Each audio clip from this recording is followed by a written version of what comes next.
He reached the highest place by his perfection. He removed the darkness by his beauty. दुनिया के तमाम खूबसूरत चेहरे एक तरफ और आमना के लाल का तलवा एक तरफ। नारे तकबीर, नारे रिसालत। जिंदाबाद जिंदाबाद जिंदाबाद जिंदाबाद जिंदाबाद। हुजूर से ज्यादा खूबसूरत चेहरा कोई चेहरा नहीं है। रसूल दिवकार सल्लल्लाहु तआला अलैहि वसल्लम के चेहरे पे दाढ़ी है। सुभान अल्लाह। अगर तुम किसी क्रिकेटर या किसी बॉलीवुड के स्टार को देखकर चेहरे पे दाढ़ी रख रहे हो तो ये फैशन कहलाएगा, मगर सिर्फ चेहरे पे दाढ़ी सजा लो हुजूर की सुन्नत समझकर तो अल्लाह रब्बुल इज्जत नेकियां भी अता फरमाए। नबी कौनैन सल्लल्लाहु तआला अलैहि वसल्लम की तालीमात से मुसलमान आगाह नहीं होगा तो कौन होगा? ये राजपूत की औलाद की चीजें नहीं है, ये ब्राह्मण ज़्यादा नहीं सुनेंगे ये। हालांकि जिस दिन ब्राह्मणों ने पढ़ लिया हुजूर की सीरत को तो ये यकीन है कि पूरा भारत मुस्तफा जान रहमत का कलमा पढ़ेगा।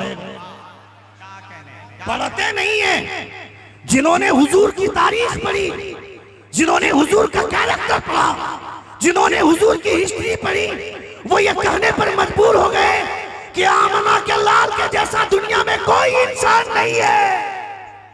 हुजूर सबसे अलग, जिंदाबाद जिंदाबाद। नबी कौनैन सबसे अलग है। इसलिए हुजूर की जब बात आए तो कोई दाएं बाएं नहीं, हुजूर की बात बैठ करके सुनना चाहिए। ये जो 50-55 कैमरा वाले लगे हुए बैठे हुए हैं कुर्सी लेकर के अलग से, आप लोगों को अलग से मोबाइल खोलना जरूरी है। बंद कर दीजिए। आपको नेट पर ही सुनना है तो सैकड़ों तकरीरें यूट्यूब में आप सुन लीजिएगा और फिर सुन लीजिएगा। बगैर सुने आप लोग किसी को दावत ही नहीं देते। कोई खतीब और कोई शायर या कोई नकीब अगर किसी को मशवरा देता कि फला खतीब को रख लो बहुत अच्छा बोलते हैं, रुकिए, तुरंत यूट्यूब खोलेगा और तस्दीक करेगा कि यूट्यूब में उसकी तकरीर है कि नहीं है, सुन लेगा तब बुलाएगा। जब यूट्यूब में सुन करके बुलाते हैं तो सामने बैठ करके सुनिए, फिर आप कैमरे की तरफ क्यों जा रहे हैं? क्या कहने? सामने बैठ करके सुनिए ना। 10 मिनट की तकरीर यूट्यूब में बैठकर सुनिएगा, उस 10 मिनट की तकरीर में 5 मरतबा जो ऐड आएगा, एक लड़की आकर के ऐड बोलेगी, उसकी जुल्फें देखना हराम, उसकी आवाज सुनना हराम, उसकी गर्दन देखना हराम। जितनी देर तक अपने उस ऐड को देखा है वो हराम काम में आप मुलव्विस हुए। चले थे 10 मिनट की तकरीर सुनने के लिए, 10 मिनट की तकरीर में 5 मरतबा विज्ञापन आया, 5 मरतबा ऐड आया, उस लड़की को देखा, हमने गुनाह कमाया। मगर जलसों में बैठकर सामने जो तकरीर होती है, 1 घंटे की तकरीर के दरमियान में कोई विज्ञापन नहीं होता, कोई ऐड नहीं आता है, कोई लड़की नहीं आती है। जितनी देर तक बैठते हैं तवज्जो आलिम के चेहरे पर होती है और कान में सिर्फ मुस्तफा की बातें दाखिल होती है।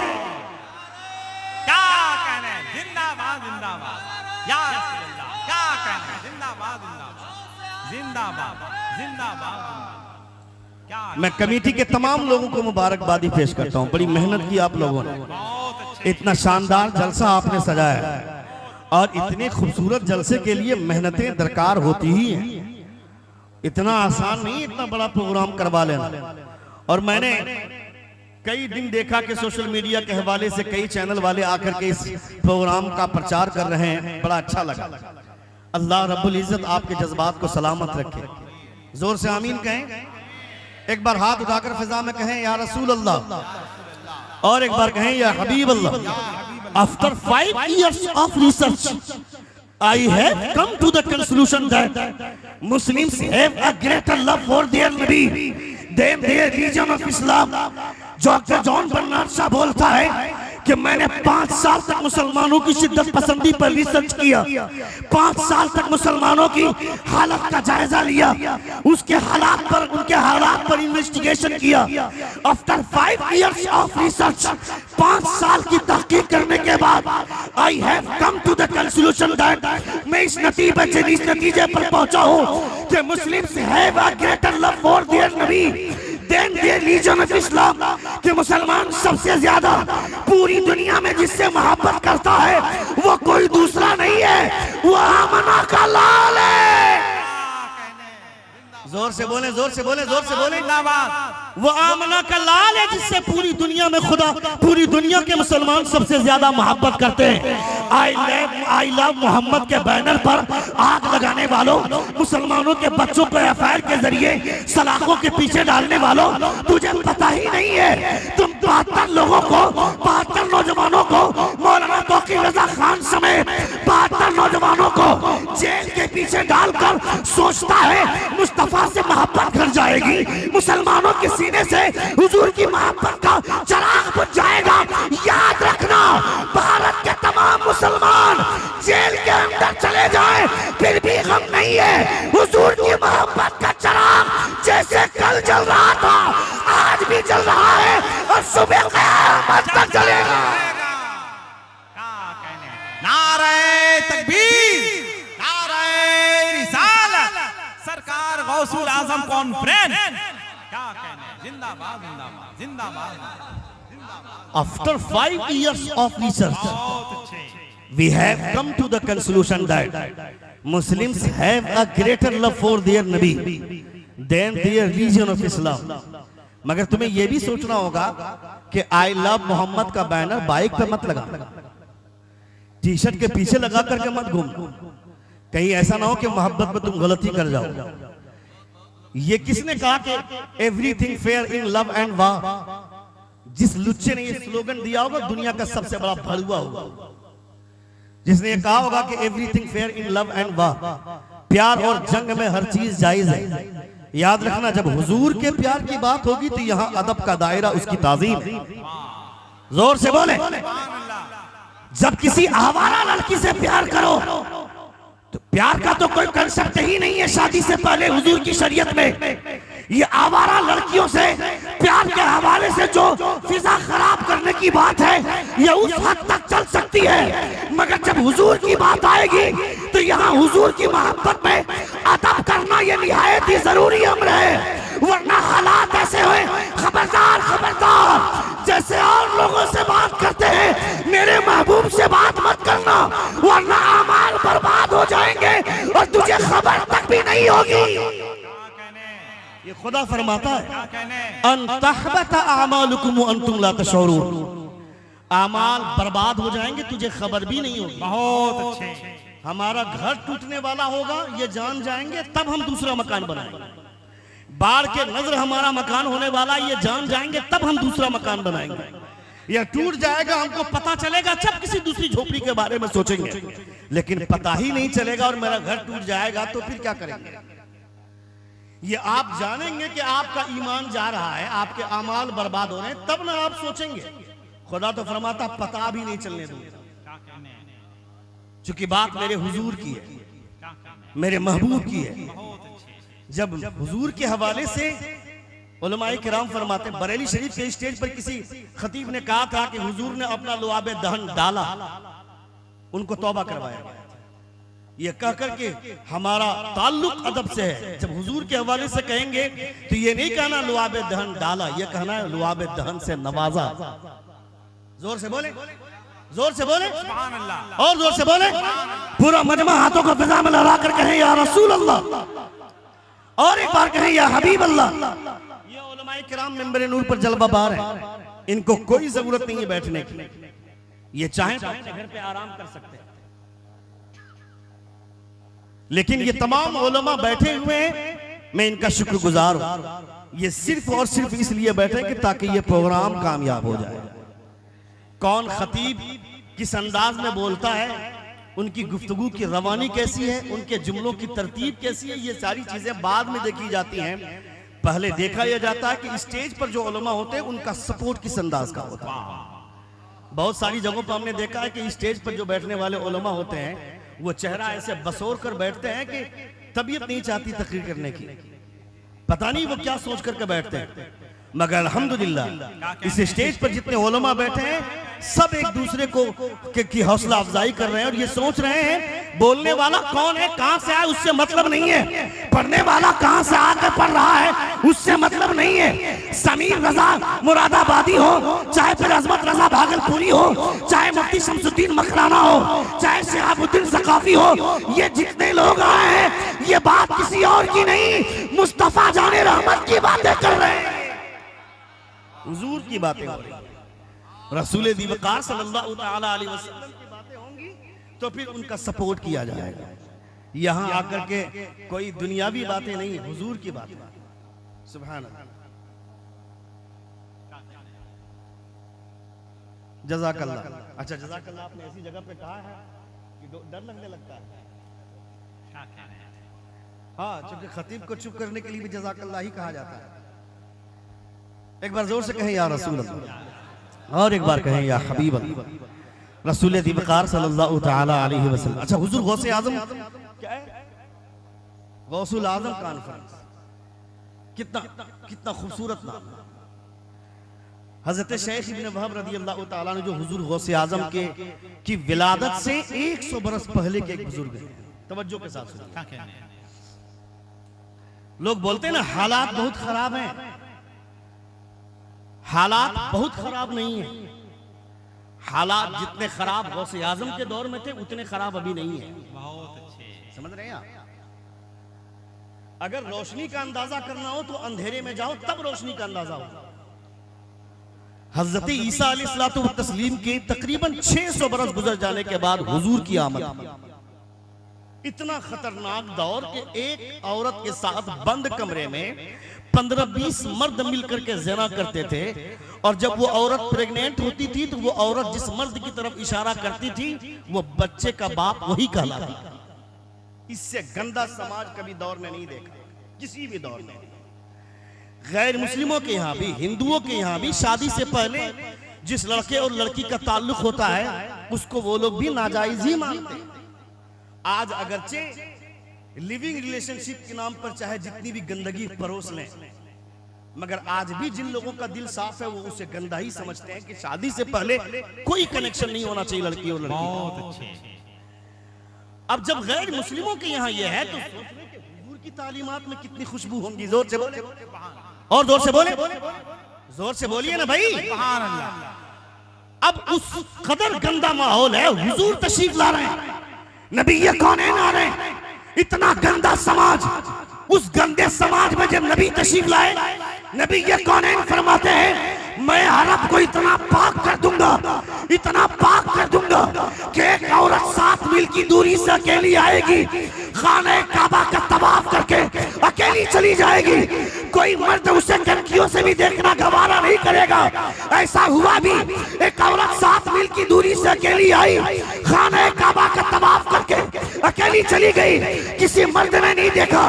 बहुत बात की बात, हज़रत सुल्तान सलाहुद्दीन अय्यूबी का दौर, तमाम ईसाइयों ने मिलकर यह फैसला किया कि सुल्तान सलाहुद्दीन अय्यूबी को रोकने का एक ही तरीका है कि चौराहे पर अपनी लड़कियों को श्रृंगार के साथ खड़ा कर दो।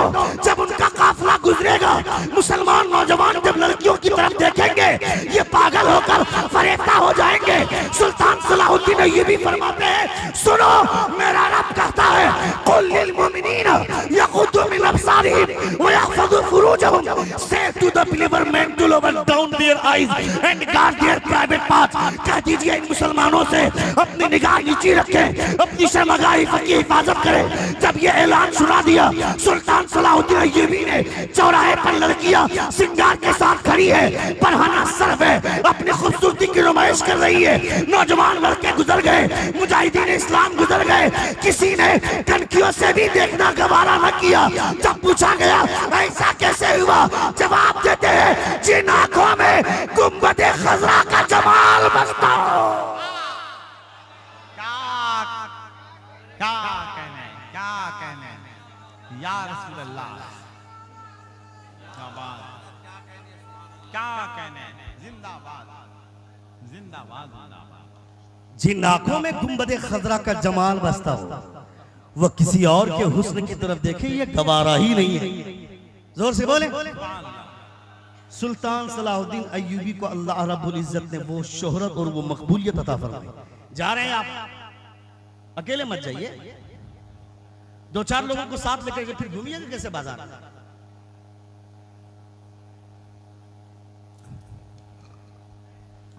एक बार जोर से कहें या रसूल अल्लाह। पूरा मजमा हाथों को फिजा में लहराकर कहें या हबीब अल्लाह। इतने खतरनाक दौर में हुजूर तशरीफ लाए और हुजूर ने इतना अच्छा माहौल बना दिया, इतना अच्छा माहौल बनाया कि अरब में कोई किसी लड़की को कनखी से भी देखना गवारा नहीं करता था। साफ और शफाफ समाज। उसके बाद कुछ दिनों के बाद जब समाज में सरासिमगी फैली, हुजूर गौसे आजम का जब दौर आया, इतने खतरनाक दौर था, इतना खतरनाक दौर था कि लोग कई हिस्सों में बटे हुए थे। बगदाद शरीफ की अगर बात करूं तो बगदाद शरीफ में अलग से शियों का एक शियों की हुकूमत थी। मिंबर पर खड़े होकर कोई सिद्दीक अकबर का या कोई उमर फारूक का नाम तक नहीं ले सकता था, इतना बुरा माहौल था। आज तो चाहे हुकूमत जिसकी भी हो, सीना ठोक कर आप हुजूर की भी बात कर रहे हैं, हुजूर के गुलामों की भी बात कर रहे हैं, क्योंकि आपने खून दिया इस मुल्क को। मेरी वफाओं का मुझसे सबूत मत मांगो, वतन से प्यार का जज्बा तो मेरे दीन में, अटूट रिश्ता है मेरा वतन की मिट्टी से, मेरे बुजुर्गों की खुशबू इसी जमीन में। पागल हो रहे हैं जो आज कुर्सी पर बैठ करके तांडव मचा रहे हैं, उनको बोलना हमने सिखाया, चलना हमने सिखाया, जिंदगी गुजारने का ढंग क्या होता है ये हमने बताया। वरना इब्ने बतूता जब हिंदुस्तान आया था तो औरत की चीख सुन करके बेहोश हो गया था। हालात इतने बुरे थे कि मर्द जब मरता था तो उसकी बीवी को सारी औरतें घेर करके बैठ जाती थी और कहती थी, तेरा मर्द चला गया दुनिया से, अब तू विधवा बन करके जिंदगी गुजारेगी। उससे आसान रास्ता है, अगर शौहर से वफादारी करनी है तो जिस चीते पे तुम्हारा शौहर लेटा हुआ है उसी चीते पर जाकर पति के साथ लेट जाओ, और आग जब उसको लगाई जाएगी तुम भी जल जाना। वफादारी से बोलते हैं। हुजूर आए, नबी कौनैन सल्लल्लाहु तआला अलैहि वसल्लम ने अपनी 50 साला जवानी की बहारें आपने 40 साला बेवा हज़रत खदीजतुल कुबरा रज़ियल्लाहु तआला अन्हा के लिए कुर्बान किया। 25 साला जवानी की बहारें आपने कुर्बान की। जब ये पैगाम ख्वाजा गरीब नवाज ने भारत की धरती पर लहराया, कहा सुनो, जब तक खुदा की मर्जी नहीं होगी कोई मौत के घाट पे नहीं उतर सकता है, किसी को मौत नहीं आ सकती है। वो मर्द चला गया, उसकी जिंदगी इतनी ही थी, उससे उसकी औरत का क्या कसूर है, उसे जिंदगी जीने का हक है। जब हुजूर की तालीमात बताया और इस्लाम की खुशबुएं फैलाई तो पूरे भारत में 2 4 या 200 नहीं 90 लाख पंडितों का कलमा पढ़ाकर इस्लाम में दाखिल कर।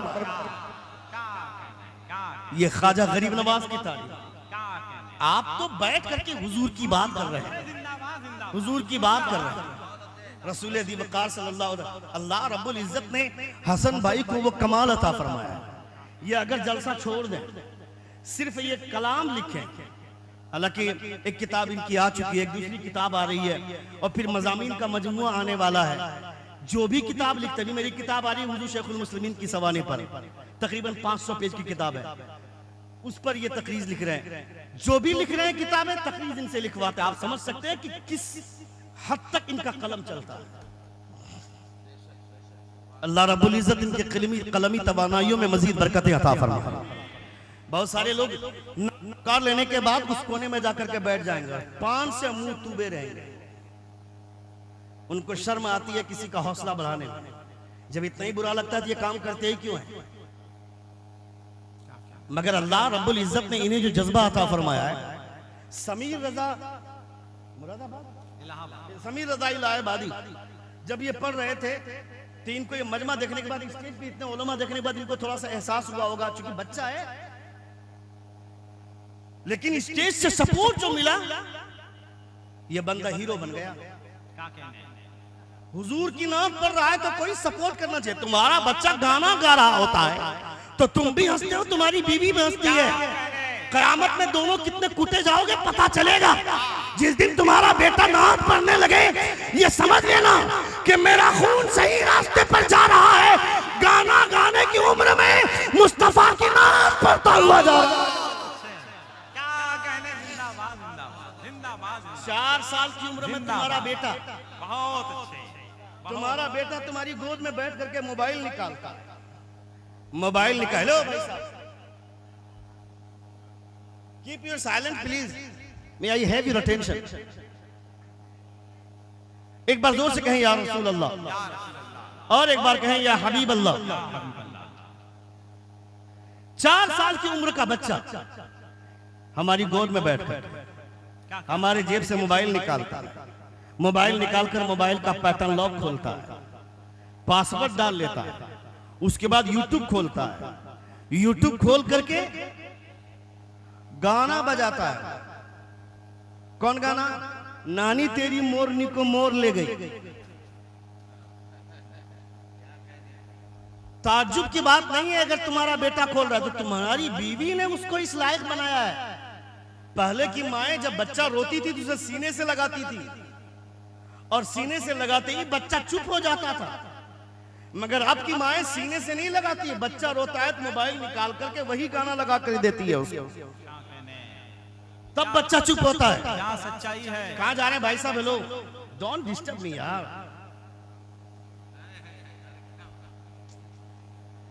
पूरी गुफ्तगू को डिस्ट्रैक्ट कर देते हैं। दैट्स नॉट फेयर ना। मैं आपसे किताब कर रहा हूं, मैं आपसे बात कर रहा हूं। सुन रहे हैं आप? कितने लोग सुन रहे? जरा हाथ उठाकर कहें या रसूल अल्लाह, और एक बार कहें या हबीब अल्लाह। यहाँ हुजूर की, तुम लोग यार बेवकूफी करते हो हुजूर की महफिल को, जहां तहां से 2-4 आदमी उठ करके खामखा डिस्टर्ब करते हो। बैठकर हुजूर की बातें सुननी चाहिए। पीर साहब आ जाते हैं तो पूरा गांव पीर साहब के पीछे घूमने लगता है, जैसे पीर साहब जन्नत में ले जाएंगे इनको। पीर साहब जाएंगे? क्या कहने। पीर साहब कह सकते गारंटी के साथ कि मैं जाऊंगा? कयामत में पता चलेगा इन पीरों को जो अमीरों के यहाँ, सूदखोर के यहाँ इसी कमरे में जाकर के रहते हैं, और गरीब आदमी मिलने जाता है तो दरवाजे पर दरबान खड़ा होकर के बोलता है पीर साहब आराम कर रहे हैं। क्या कर रहे थे हजरत? मिट्टी काट रहे थे, पहाड़ तोड़ रहे थे। अमीर आदमी वो सूदखोर पीर साहब के गद्दे से चिपक कर बैठा है, मगर गरीब आदमी मिलने जाता है तो मिलने नहीं दिया जाता है। दुनिया का सबसे बड़ा पीर आमना का लाल है। हुजूर से बड़ा कोई पीर नहीं। जब हुजूर के पास एक गरीब औरत आई, हुजूर को उंगली के इशारे से आवाज दी, नबी ये कौन चले गए। 1 घंटा तक वो औरत बात करती रही, बक बक बक करती रही। हज़रत उमर गुस्से से लाल पीला होते गए। जब वो खातून चली गई, जोर से जोर से जोर से, जब वो खातून चली गई, उमर फरमाते या रसूल अल्लाह वो औरत पागल है, मदीने में उससे कोई बात नहीं करता है। हुजूर फरमाते हैं जिससे कोई बात नहीं करता है उससे नारे तकबीर, नारे रिसालत, अज़मत मज़हब इस्लाम, मसलक आला हज़रत। जिससे कोई बात नहीं करता उससे आमना का लाल बात करता है। क्या बात करते हो साहब? उसके पीछे पागल हो रहा है। जो आता है तो सिर्फ अमीरों की जेब देखता है। गरीब आदमी 5 वक्त नमाज पढ़ता है, पीर साहब से मिलने की इल्तिजा में आंखें बहाकर बाहर बैठा रहता है, उससे मिल नहीं पाता, और सूदखोर चिपक कर बैठा रहता है। उसके चेहरे पे दाढ़ी नहीं है, एक वक्त की नमाज नहीं पढ़ता है। वो हराम की कमाई से बिल्डिंग बनाया, उस बिल्डिंग में पीर साहब जो 4 दिन से पड़े हुए हैं, उनसे पूछो वो तुमको जन्नत में लेके जाएंगे। इन अय्याश लोगों के पीछे ना पड़ो। अगर तुम्हें जन्नत ही जानी है तो अपनी माँ को की खिदमत करो, अपने बाप को राजी करो। हुजूर फरमाते हैं जन्नत पीर के कदमों के नीचे नहीं, तुम्हारी माँ के कदमों के नीचे तुम्हारी जन्नत। जिंदाबाद। अभी अल्लामा तौकीर रजा अरेस्ट हुए, कितनी खानकाह के लोगों ने आवाज उठाई। जो लोग जेल में गए वो किसके नाम पर जेल में गए? हुजूर के नाम पर, और हुजूर ही के सिलसिले की तो बुनियाद पर आकर के रोटियां तोड़ते हैं, बिरयानी तोड़ करके जाते हैं। क्यों सज्जाद खान खामोश है? क्या कहने, क्यों नहीं बोलते? आई लव मोहम्मद के नाम पर अगर जान भी चली जाए तो परवाह नहीं है। बरेली के ताजदार कहते हैं जान है इश्क़ मुस्तफा, रोज वुज़ू करे खुदा, जिसको दर्द का मजा नाज़े दवा उठाए। क्या कहने। जिंदाबाद जिंदाबाद। क्या करेंगे जिंदा रहकर साहब? बहुत अच्छे। हुजूर को गालियां दी जाएंगी तो फिर हम जिंदा रहकर क्या करेंगे? अपने बाल बच्चों के बारे में क्यों सोच रहे हैं हम? हुजूर की बात आए तो किसी के बारे में नहीं, सिर्फ हुजूर के बारे में सोचना। तुम मोहब्बत की बात करते हो, तुम इश्क की बात करते हो। मोहब्बत किसे कहते हैं जानते हो? एक खातून आई, एक सहाबी से मुलाकात हुई, कहा तेरा बेटा मारा गया। कहती है हुजूर कैसे हैं? दूसरे सहाबी आते हैं, कहते हैं तेरा दूसरा बेटा मारा गया। पूछती है हुजूर कैसे हैं? तीसरे सहाबी आते हैं, कहते हैं तेरा तीसरा बेटा भी मारा गया। कहती है हुजूर कैसे?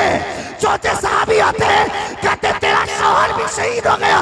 पूछती है हुजूर कैसे? मुस्तफा कैसे? क्या कहने? हुजूर कैसे? दौड़ते दौड़ते गई, हुजूर को देखा, कहती है या रसूलल्लाह, बेटा चला गया तो गम नहीं, शौहर मर गए गम नहीं है, आप हैं तो दुनिया भी सलामत है, आखिरत भी सलामत है। क्या कहने? जिंदाबाद। अल्लाहु अकबर। या रसूल अल्लाह, या रसूल अल्लाह। अल्लाह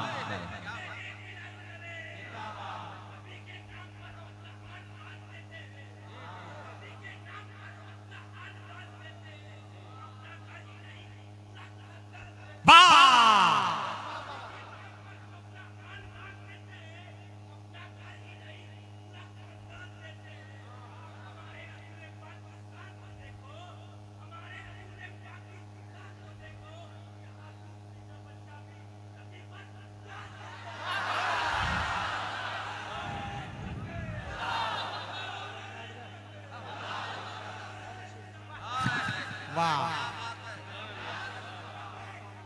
वाह।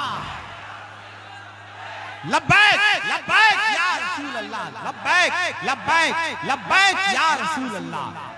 सूए करबल से सूए जन्नत तक करबला का इमाम काफी है। 100 यजीदों के वास्ते यारो एक हुसैनी गुलाम काफी है।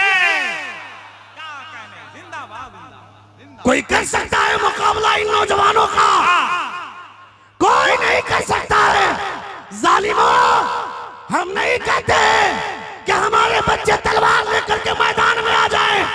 कसम खुदा की, अगर हम सिर्फ हुजूर की सुन्नत अदा करने लगे तो पूरी दुनिया हमारे कदमों पे गिरेगी। क्या कहने? पूरी दुनिया हमारे कदमों पे गिरेगी। क्यों? वो जो न थे तो कुछ न था, वो जो न हो तो कुछ न हो। जान है वो जहान की, जान है तो जान। क्या कहने? क्या कहने? क्या कहने? तुम्हें कोई जरूरत नहीं तलवार लेकर मैदान में आने की, पत्थर लेकर के। लोग बदनाम करते, करने दो।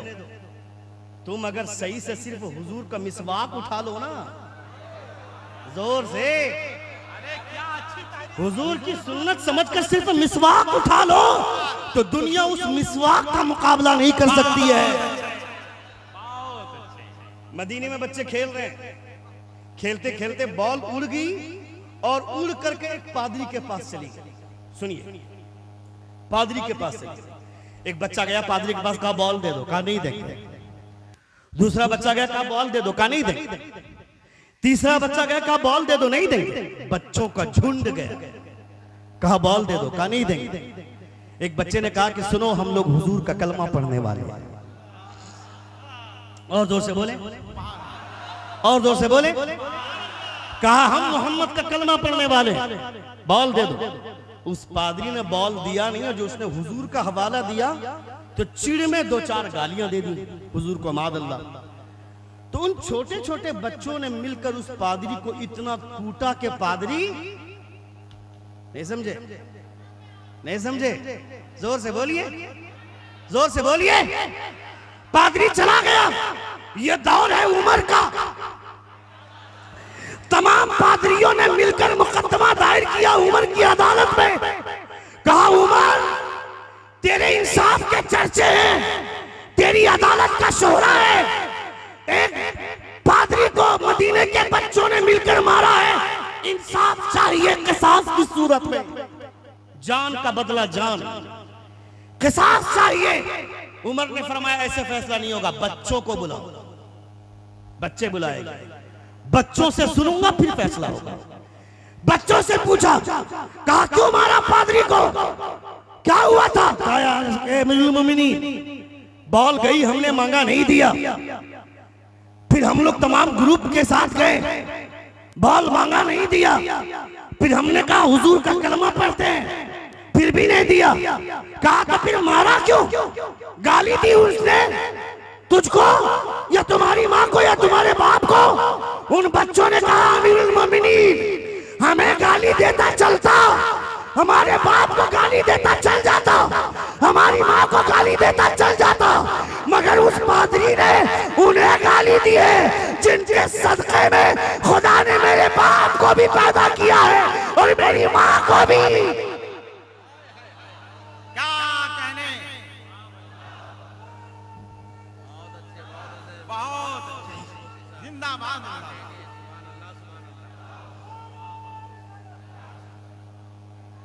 अब रावी का बयान सुनो। उन बच्चों ने जब कहा हमें गाली देता चल जाता, लेकिन उस पादरी ने उन्हें गाली दी है जिनके सदक़े में खुदा ने जमीन बनाई, आसमान बनाया, पूरी कायनात को वजूद बख्शा, हुजूर को गाली दी। गुस्सा आ गया। रावी का बयान सुनिए तवज्जो के साथ, एक बार जोर से कहें या रसूल अल्लाह।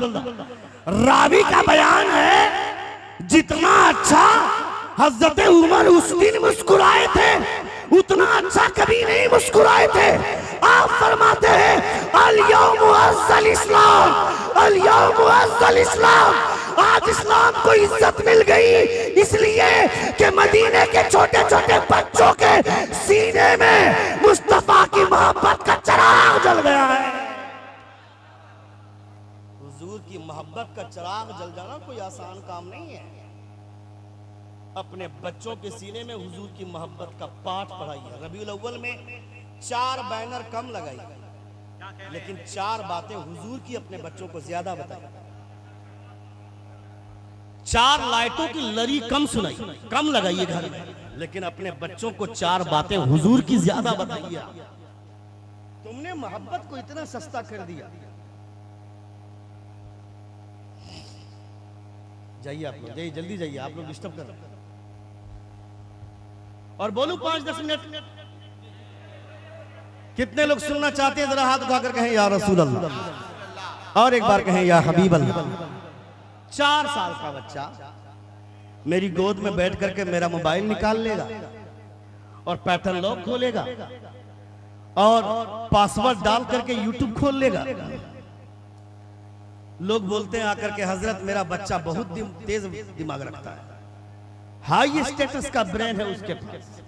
क्या भाई, रोज पैटर्न लॉक बदलता हूं, रोज जान लेता है, रोज पासवर्ड चेंज करता हूं, रोज सीख जाता है। मोबाइल बगल में रखता हूं, उठा लेता है अपनी मर्जी से, पता नहीं पासवर्ड उसको कैसे याद हो जाता है। तेज लड़का है, तेज नहीं होगा। देख रहा है सुबह शाम एक ही कमरे में बाप भी सोया है, माँ भी सोई है, बाप अलग मोबाइल में बिजी है, माँ अलग मोबाइल में बिजी है। बेटा क्या करेगा? तो 4 साल की उम्र में बच्चा अगर मोबाइल में यूट्यूब खोल ले रहा है तो चौराहे पर बोलता है मेरा बेटा बहुत तेज है। अभी मत बोल, क्या कहने, अभी इस लायक नहीं हुआ है तेरा बेटा, अभी मत बोल, अभी सीना ठोक करने की आदत तुम्हारी, ताकत तुम्हारी अंदर नहीं आई है, अभी कहीं बोल भी मत, ये शर्मिंदगी वाली बात है।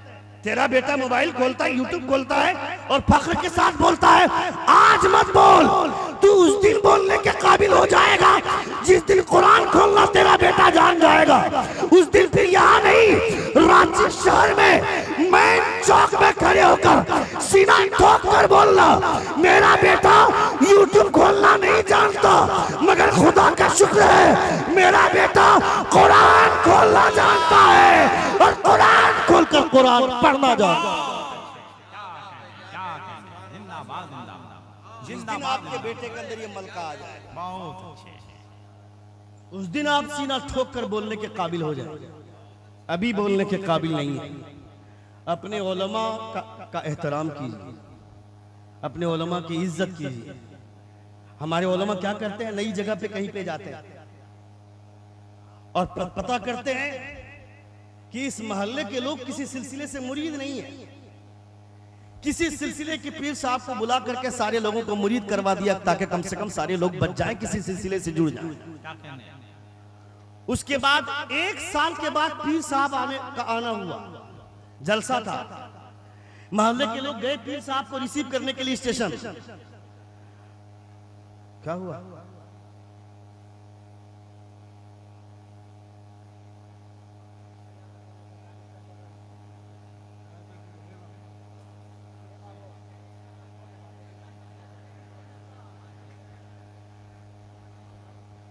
एक बार जोर से कहें या रसूल अल्लाह, और एक बार कहें या हबीब अल्लाह। कभी आपके घर में ऐसा हुआ है? इधर इधर इधर इधर इधर देखिए, आप घर में खाना खा रहे हैं और आपके सर पे टोपी नहीं है। आपके घर का कोई बच्चा आकर के आपको टोपी पहना दिया और ये कहा होगा अब्बू जान टोपी पहन लीजिए, टोपी पहनकर खाना खाना हुजूर की सुन्नत है।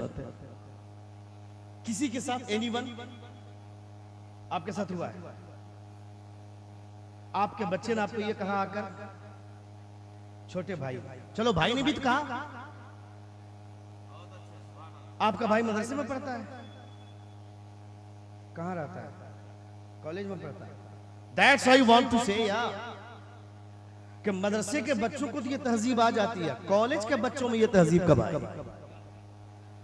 और इतने बड़े मजमे में कम से कम एक लड़का है जिसने कहा कि हमारा भाई कॉलेज में पढ़ता है और उसने कहा कि टोपी पहनकर खाना खाओ, हुजूर की सुन्नत है।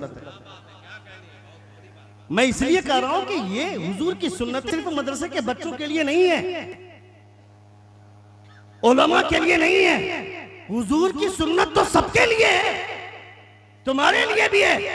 तो सिर्फ तुम्हारे वो बच्चे की सुन्नत अदा करेंगे जो मदरसे में पढ़ते हैं, तुम्हें भी अदा करना होगा क्योंकि तुम भी हुजूर का कलमा पढ़ते हो। हमारे बुजुर्गों ने फरमाया जिस दस्तरखान पे, जिस घर के अंदरूनी हालात जानना हो कि वो औरतें, उस घर की औरतें पढ़ी लिखी हैं जाहिल हैं, उस घर के दस्तरखान पे बैठकर एक वक्त का खाना खा लीजिए, समझ में आ जाएगा कि औरतें पढ़ी लिखी हैं या जाहिल हैं। आसान सा ट्रिक है, कोई लॉजिकल बात नहीं कर रहा, आसान सी बात। उलमाए किराम फरमाते हैं उसके घर के दस्तरखान पे जो खाना आएगा उस खाना आने की तरतीब बताएगी कि औरतें पढ़ी लिखी हैं कि नहीं। हमारे यहां तो दस्तरखान होता ही नहीं है। कितने लोग दस्तरखान इस्तेमाल करते थे? हाथ उठाएं। अच्छा चलिए, कुछ लोगों ने उठाया। दस्तरखान कैसा इस्तेमाल करते हैं? दस्तरखान भी इस्तेमाल करते हैं तो लोग जेंटलमैन वाला दस्तरखान इस्तेमाल करते हैं, पीला कलर का। पीला कलर का दस्तरखान ले आते हैं हैदराबाद से खरीद कर, अब तो हर जगह मिलने लगा। उसमें लिखा होता है शुक्र खालिक का अदा कर आमदे मेहमान पर, रिज़्क़ अपना खा रहा है तेरे दस्तरखान पर। खालिक अल्लाह रब्बुल इज्जत के अस्माए हुस्ना में से है लफ्ज़ खालिक। हु अल्लाहुल खालिकुल बारिउल मुसव्विरुल लहुल अस्माउल हुस्ना। गोश्त खाया, हड्डी हमने फेंकी तो लफ्ज़ खालिक पर गिरी। बाप सोचो, जिस खुदा ने रिज़्क़ दिया उसी के नाम की बेहुरमती हो रही है। तो तुमने वो दस्तरखान इस्तेमाल ही क्यों किया जिस दस्तरखान से खुदा के नाम की तौहीन हो रही है? तुमने लाल दस्तरखान क्यों नहीं इस्तेमाल किया? ख्वाजा गरीब नवाज के पीरो मुर्शिद ख्वाजा उस्मान हरवनी फरमाते हैं जो लाल दस्तरखान इस्तेमाल करने की आदत डाल लेता है, खुदा कल क़यामत के मैदान में उसे जन्नती जोड़ा अता फरमाएगा। कौन सा दस्तरखान? लाल दस्तरखान, कपड़ों का कपड़े का दस्तरखान। अब तो लोग दस्तरखान भी यूज एंड थ्रो इस्तेमाल करते हैं, कागज वाला इस्तेमाल करो और फेंक दो। और अगर कहीं प्लास्टिक वाला इस्तेमाल करते हैं तो ये बोल करके इस्तेमाल करते हैं प्लास्टिक में चूंकि नए नए स्टाइल आते हैं ये दस्तरखान है, लेकिन सुन्नत लाल दस्तरखान, लाल दस्तरखान इस्तेमाल कीजिए। और जब दस्तरखान पे खाना आए तो पहले सलाद, दाल, सब्जी, इसमें से कोई भी तरकीब हो जाए, सब्जी आ जाए, दाल आ जाए, रोटी सबसे आखिर में आनी चाहिए, चावल सबसे आखिर में आना चाहिए। क्यों? चावल और रोटी मतबू हैं, बाकी सारी चीजें ताबे हैं। गोश्त ना हो तो चल जाएगा, सब्जी ना हो चल जाएगा, लेकिन रोटी और चावल ना हो तो कैसे चलेगा? चावल और रोटी मतबू है, ये बाकी चीजें ताबे हैं, रोटी और चावल सबसे आखिर में है। और अगर पहले आ जाए तो दस्तरखान पे बैठे हुए लोगों के लिए ये लाजिम है कि वो एक ही दाना उठाकर सही चावल को शुरू कर दे खाना, ताकि सब्जी का इंतजार करके चावल का वकार न गिराए। समझ रहे हैं आप? तकरीरें लोग, चूंकि हम लोग भी उसी नहज के आदी हो गए, तकरीर में सोचते हैं कि जब तक 4-5 नारे नहीं लगेंगे हमारी तकरीर कामयाब नहीं हुई। हम लोग भी ये सोचते, चूंकि आप लोगों ने मौसम ऐसा बनाया, शायर को जब तक उनको 10-15 नारा नहीं मिलेगा, और अब तो ऐसा बोलते हैं कि इस शेर पे कितने लोग खड़े होकर के दिखाते हैं, दिखाइए। मैंने फला जगह पे पढ़ा, हैदराबाद में जलजला आ गया, हमने इसको हैदराबाद में पढ़ा तो तूफान पर, इसीलिए नाम पड़ता है कि जलजला आ जाए, इसीलिए नाम पड़ता है कि तूफान आ जाए। नात पढ़ने की बरकत से आया हुआ जलजला थम जाना चाहिए। नात की बरकतों से तूफान रुकता है, नात की बरकतों से आग बुझती है। तू कैसे बोलता आग लग गई थी? जब हुजूर की नात पढ़ रहे हैं, हुजूर की बात कर रहे हैं, क्योंकि आपने मौसम ऐसा बनाया, वरना सलीके के साथ जब किसी नातखा को सुनिएगा तो उनको पढ़ने में कोई धूम धमाका नहीं हुआ। बच्चे ने पढ़ा, अजमत भी पढ़ेगा, अजमत की शायरी मुझे बहुत अच्छी लगती है, उसके पढ़ने का अंदाज भी बहुत अच्छा लगता है। ये पागल की तरह वो जो फिटिंग फाट जो जुब्बा पहन करके आते हैं नातखा, जिससे कमर के साइज का एहसास हो जाता है, पढ़ना कम जानते हैं, फुटानी ज्यादा है आज के डेट में। और जिन लोगों को पढ़ना आता है उनके पास फुटानी नहीं होती है, वो आते हैं हुजूर की नात पढ़ते हैं, हुजूर की नात को सलीका मंदी के साथ पढ़ने का हुनर है। एक बार जोर से कहें या रसूल अल्लाह। तो हुजूर गौसे आजम का दौर, एक बार जोर से कहें या रसूल अल्लाह। इतना खतरनाक दौर के बगदाद में कोई सिद्दीक अकबर का नाम नहीं ले सकता, कोई उमर फारूक का नाम नहीं ले सकता था। मिस्र में अलग तूफान बरपा था, फातिमियों की हुकूमत थी। इस खतरनाक दौर में हुजूर सैयदना शेख अब्दुल कादिर जिलानी आए, और जब हुजूर गौसे आजम आए, तवज्जो इधर, हुजूर गौसे अल्लामा इब्ने जौजी रहमतुल्लाह ताला अलैह जैसे लोग जिनके कलम के तराशे से उनको गुस्ल दिया गया तो कलम का तराशा बच गया। आपने वसीयत की थी कि मुझको जब गुस्ल दोगे तो मेरे पानी को जिस लकड़ी से गर्म करोगे तो मेरे कलम के तराशे, यानी वो कलम का तराशा जिससे मैंने किताबें लिखी है, हुजूर की बात की है, उस कलम के तराशे से पानी गर्म किया जाए। पानी गर्म किया गया तो तराशा बच गया। वो जो 12 लोग आए थे हुजूर गौसे आजम की महफिल में सवाल करने के लिए, उन लोगों को भेजने वाले अल्लामा इब्ने जौजी थे। उन्होंने भेजा था कोई अगर कुरान पाक की तफसीर बोलेगा तो कौन सी तफसीर बोलेगा? एक तफसीर, 2 तफसीर, 3 तफसीर, 4 तफसीर, 13 तरह के तफासीर वो लोग पढ़कर आए थे। मगर जब हुजूर गौसे आजम ने बोलना शुरू किया तो कुरान की एक आयत की 40 तफसीरें बयान की गौसे आजम ने, 40 तफसीर। उस गौसे आजम की पैदाइश के 100 साल पहले के बुजुर्ग है हजरत शेख इब्ने वहब रज़ियल्लाहु ताला। हजरत शेख इब्ने वहब रज़ियल्लाहु, आखिरी बात मेरी सुन ले, हजरत शेख इब्ने वहब, हुजूर गौसे आजम पैदा नहीं हुए, 100 साल पहले की बात कर रहा हूं मैं। जैसे हुजूर की आमद से पहले मुस्तफा के चर्चे थे, उसी तरह हुजूर गौसे आजम की विलादत से पहले उनकी विलायत के चर्चे। पैदाइश के 100 बरस पहले हजरत शेख इब्ने वहब बहुत बड़े बुजुर्ग हैं, उनकी मकबूलियत और उनकी शोहरत का जवाब नहीं। उनके पास इराक से कुछ लोग गए, भाई साहब हेलो, बात खत्म कर रहा हूं, हेलो चाचा जान सुनिए। गए इराक से कुछ लोग मिलने के लिए, गए सलाम किया, उन्होंने जवाब दिया, पूछा कहां से आ रहे हो? कहा इराक से आ रहे हो। हजरत शेख इब्ने वहब जमीन पर बैठे रहते, उठकर खड़े हो जाते, जोर से उठकर खड़े होते, फरमाते क्या कहा? इराक से आ रहे हो? कहा हाँ इराक से आ रहे हैं। आप फरमाते हैं इन्नल्लाह नव्वरा वुजूहकुम बिज़ुहूरि रजुलिन इस्मुहु काना अब्दुल कादिर मज़हरु फिल इराक व मस्कनु फिल बगदाद व हुवा यक़ूल क़दमी हाज़िही अला रक़बती कुल्ली वलिय्यिल्लाह. Allah would shine your face through a person who will appear very soon. His name would be Abdul Qadir, and he would be say, my footstep on the neck of all awliya of Allah. आप फरमाते हैं खुदा तुम्हारे चेहरे को रोशन करे उस शख्स के जरिए जो अनकरीब पैदा होने वाला है. जोर से बोलिए, जोर से बोलिए. पैदा होगा इराक में मगर रहेगा बगदाद में, और वो ये कहेगा मेरा कदम तमाम औलिया अल्लाह की गर्दनों पर है. जब वो कहेगा ज़बान अब्दुल कादिर की होगी मगर बोली अल्लाह रब्बुल इज्जत की, गुफ्तगू अल्लाह रब्बुल इज्जत की होगी. ये हुजूर सैयदना शेख अब्दुल कादिर जिलानी गौसे आजम रज़ियल्लाहु ताला अन्हु की शान. आप जब हुजूर गौसे आजम की महफिल में बैठे हैं तो ये ख्याल करें कि बगदाद के शाह ने करवटें लेकर के आपको याद किया है, तो आप यहाँ बैठकर हुजूर गौसे आजम का जश्न मना रहे हैं. अल्लाह रब्बुल इज्जत हम तमामों को नबी कौनैन से बेपनाह मोहब्बत करने की तौफीक अता फरमाए. हमारे बोलने में या आपके सुनने में कोई गलती हुई हो, सभी हजरात हमारे साथ मिलकर बावाज़ बुलंद तो इस्तग़फ़ार पढ़ें. अस्तग़फ़िरुल्लाह रब्बी मिन कुल्लि ज़ंबि व अतूबु इलैह. जोर से कलमे शहादत पढ़िए. अशहदु अल्ला इलाहा इल्लल्लाह व अशहदु अन्ना मुहम्मदन अब्दुहु व रसूलुहु. अस्सलामु अलैकुम व रहमतुल्लाहि व बरकातुहू.